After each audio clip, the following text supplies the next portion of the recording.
সালামু আলাইকুম। কি খবর মনারা, তোমরা সবাই কেমন আছো? ভাই আজকে কিছু কথা বলবো আমাদের ক্রিকেটের বোর্ড বিসিবিকে নিয়ে। বড় বড় দল বা অস্ট্রেলিয়া, ইংল্যান্ড, যত বড় বড় ক্রিকেটের দল আছে সবাই প্রকাশ্যে তারা স্কোয়াড ঘোষণা করে দিছে।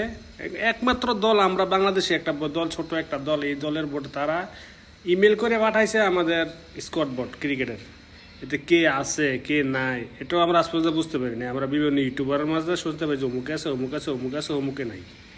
কিরে ভাই, এই যে প্রকাশ্যে যদি আপনারা স্কোয়াড দেন তাহলে সমস্যাটা কোথায়? এখন শুনলাম আবার নাকি চেন্নাই থেকে আমাদের মুস্তাফিজুর রহমান, যেহেতু আইপিএলে খুব ভালো করতেছে, সারা বিশ্বে সবচেয়ে বড় বড় প্লেয়ার, নামি দামি প্লেয়ার সেখানে আইপিএলে খেলে।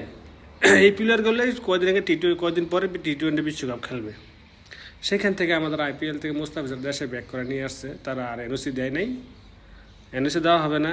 আইপিএল থেকে নাকি মুস্তাফিজুর শিকার কিছু নাই। বাংলাদেশের বড় বড় নেতা পেতারা বলতেছে আইপিএলকে নাকি মুস্তাফিজুর কাছ থেকে শিখতে হবে। এখন নাকি বাংলাদেশে জিম্বাবু আসতেছে, আজকে জিম্বাবুর সাথে খেলা আছে। দেখি আমাদের যে এত বড় একটা দল জিম্বাবুর সাথে পাঁচটা টি-20 খেলবে, দেখি কী করতে পারে। তো দোয়া করি ভালোই করুক সবাই।